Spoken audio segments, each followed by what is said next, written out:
ഓം ശാന്തി. സെക്കൻഡിൽ ദേഹബോധത്തിൽ നിന്നും ദൂരെയായി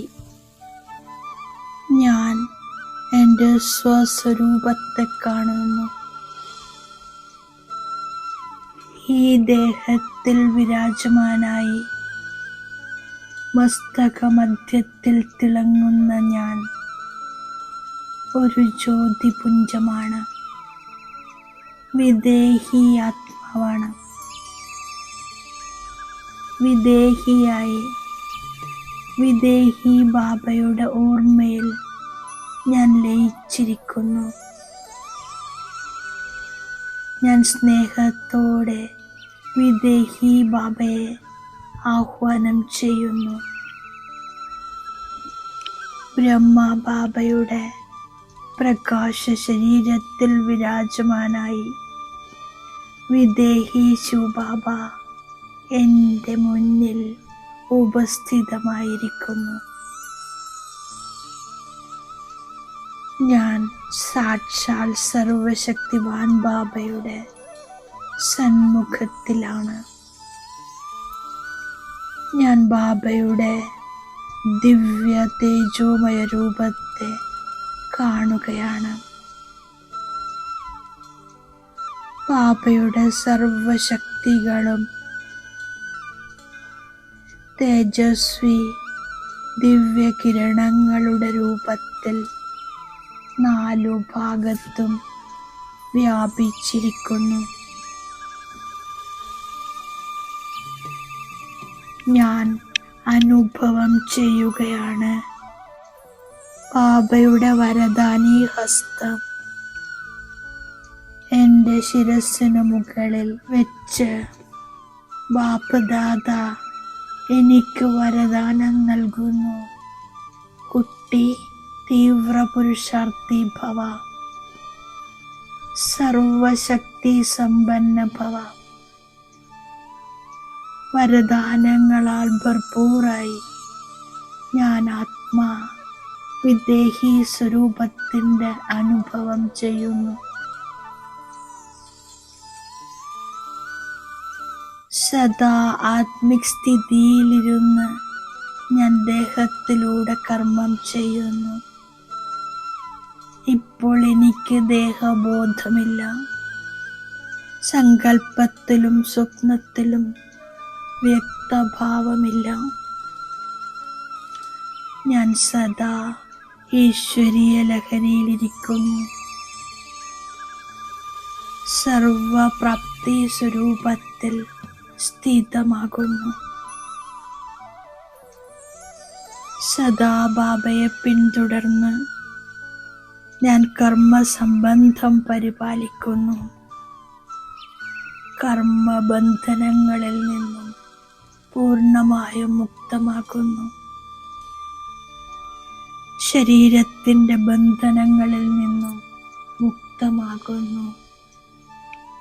ഇപ്പോൾ മനസ്സിൻ്റെ ആകർഷണം കേവലം ഒരു നിരാകാരി ശിവബാബയോടാണ്. ഞാൻ വജ്രസമാനം ശ്രേഷ്ഠമാകാനുള്ള പുരുഷാർത്ഥം ചെയ്യുന്നു. അതിനായി ദേഹി അഭിമാനിയാകുന്നു. ശരീരത്തോട് അല്പം പോലും മോഹമില്ല. ശരീരത്തിൻ്റെ ചിന്തയിൽ നിന്നും മുക്തമായി ഒരു ബാബയുടെ ഓർമ്മയിൽ കഴിയുന്നു. ഈ പുരുഷാർത്ഥം എന്നെ വജ്രസമാനമാക്കുന്നു. ദേഹാഭിമാനമുണ്ടെങ്കിൽ ബാബയിൽ നിന്നും ദൂരെയായി പോകുന്നു. ഞാൻ എത്രത്തോളം ശുദ്ധമാകുന്നുവോ അത്രയും സന്തോഷമുണ്ടാകുന്നു. സേവനം ഉന്മേഷത്തോടെ ചെയ്യുന്നു.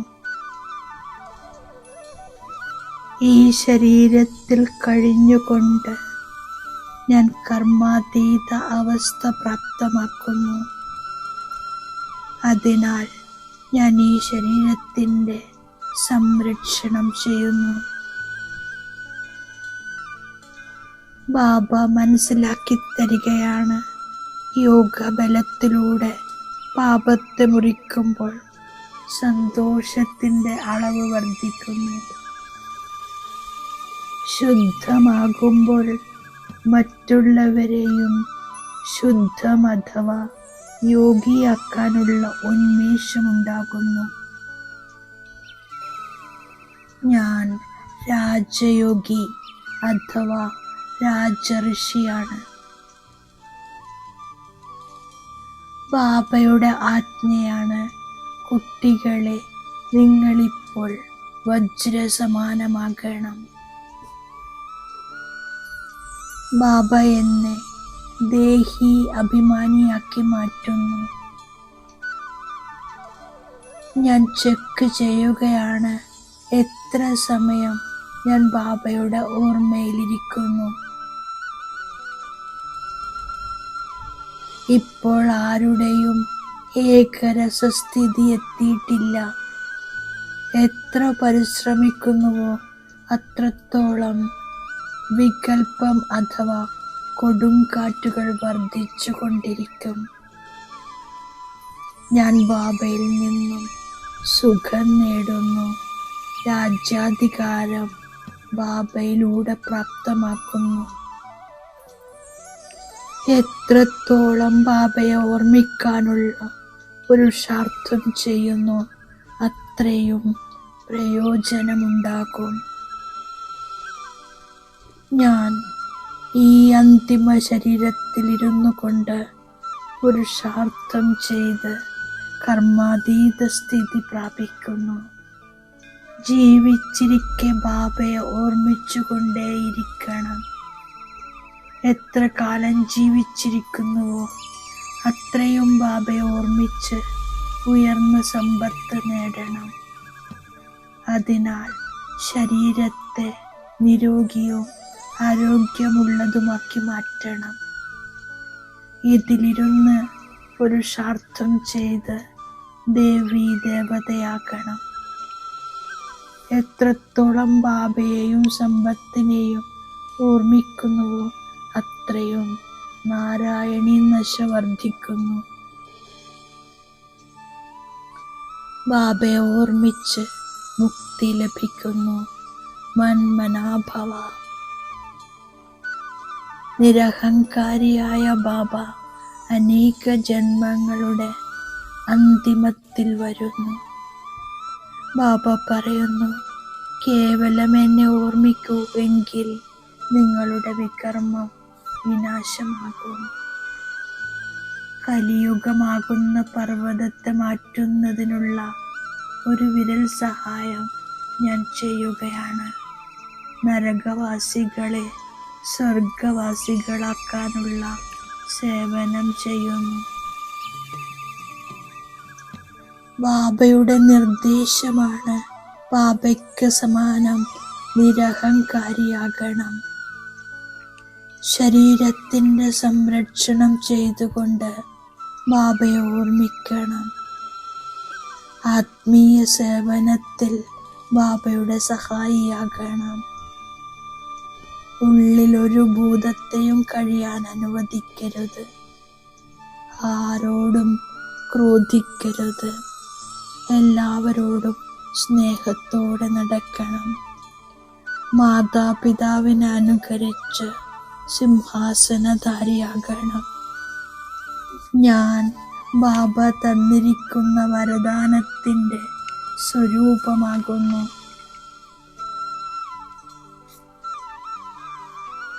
സ്വാർത്ഥത എന്ന വാക്കിൻ്റെ അർത്ഥത്തെ അറിഞ്ഞ് സദാ ഏകരസസ്ഥിതിയിൽ സ്ഥിതി ചെയ്യുന്ന സഹജ പുരുഷാർത്ഥിയാകുന്നു. ആദ്യം സ്വയത്തിൻ്റെ രഥത്തെ സ്വാഹ ചെയ്യുന്നു. അപ്പോൾ ഒരാളുടേതാകുന്നു. ഏകരസവും ഉണ്ടാകുന്നു. ഇതാണ് സഹജ പുരുഷാർത്ഥം. മാലാഖരൂപത്തിൽ കഴിയുന്നതിലൂടെ ഏതൊരു നിർവിഘ്നത്തിനും അതിൻ്റെ പ്രഭാവം വീഴ്ത്താൻ കഴിയില്ല. ഓം ശാന്തി.